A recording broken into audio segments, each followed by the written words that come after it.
The pink glow of dawn was already rising through the bathroom window when Blakey finally realized just how long he'd been standing at the Vanity trench club in hand, staring at the beach towel-covered mirror. The sink was overflowing, and when the water soaked through his shoes, he snapped out of it and turned off the faucet. The voice instructed him, "You want to look? Then look. Pull that towel. It's only a pane of glass and metal." Gripping the towel defiantly, he paused before yanking it down. Not at all sure he wanted to see. Since Alice was taken, he had seen many bad things in mirrors. Like in a carnival funhouse, his face would shift and bend, but also the image behind him would change as he moved. It had been months of showering, dressing, and shaving without looking. With a doubtful scoff, he yanked the towel down. Blakey was surprised by his face. It was rounder, and his hair was streaked grey. It was, however, just a normal reflection, so he ran his hand over his cheeks and turned his head back and forth, examining the difference. "At this rate, I won't last the year." The reflection changed. The bathroom wall behind him fell, fading into a night forest blanketed in dying leaves. The voice emanated from the forest. "Come closer, let us get a proper look at you." His chest heaved in agreement, ready to stop his heart right here, pull his legs out, and dump him on the flooded bathroom floor. My last seconds of brain activity will be ruminations on the rusted toilet bolts. Instead, something else caught his gaze. The forest faded, and the trees dissipated to black. "Back here. Yes, look back here. We've got something special, a table right up front." His eyes shifted and looked deeper, past the reflection, into the mirror, causing an uncomfortable pulling sensation. It was somehow familiar, like a vision from childhood, buried far out of his conscious mind's reach, irritating like a splinter under the skin.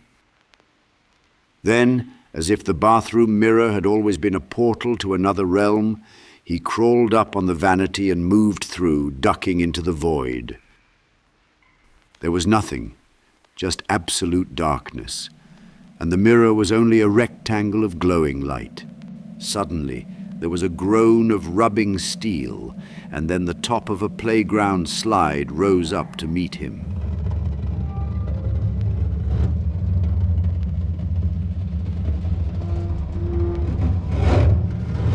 He could not see far down the slide, only as deep as the light from the bathroom could reach. Blakey knew he must accept the invitation, so he grabbed the bars. He ungracefully positioned himself at the top of the polished slide, his girth comically stuck between the two grips. Despite the obvious possibility that he would be dumped into darkness, falling perhaps forever, he set the club in his lap, forced his butt to the edge, took a deep breath and pushed himself into the pitch. At first, the descent was gradual and slow, but the speed and slope soon increased. It was so dark he could not see his hand in front of his face. He could feel air against his skin and the change in the aluminum under him. Then there was curve after curve, snaking him down through the dark with the soft swish of cloth on metal. When the slide's descent deepened, speeding him up, a faint circle of light appeared. It grew fast. He was able to discern it was another portal. The slide steepened again, and his speed increased. His hair and beard tickled from the wind. When the slide reached a distressing pace, he tried to use his body and then his feet to slow down, but the slide steepened even more. Before he could perceive what was on the other side of the portal, he shot through and dropped down into the damp ground of a forgotten school playground. He hit so hard he lost his breath. As he writhed on the ground, trying to catch his breath, he could only catch glimpses of his surroundings. Rusted tetanus relics of recess, bent monkey bars, an incomplete swing set, and a broken seesaw sat in what could only be called an educational wasteland. There was no car drop-off, nor paved school driveway. There was no path of any sort leading to or from the slit-windowed, 2-acre, single-story, monolithic concrete building dwarfing the playground. Without the crooked, flagless flagpole and the playground, it could have been a military bunker. The building was slowly losing a battle with the encroaching nature. Vines claimed all sides of the building. There was no sound. The sky was one solid patch of purplish grey, and the air was stale but electrified as before a storm. Blakey finally caught his breath and got to his feet, just as a handful of book pages whirled into the playground. There was no breeze, so Blakey was puzzled as these pages danced with each other and paused when they neared Blakey. They briefly took on the behaviour of playful puppies before darting off into the woods. A creak of rusted chain made Blakey turn to the swing set.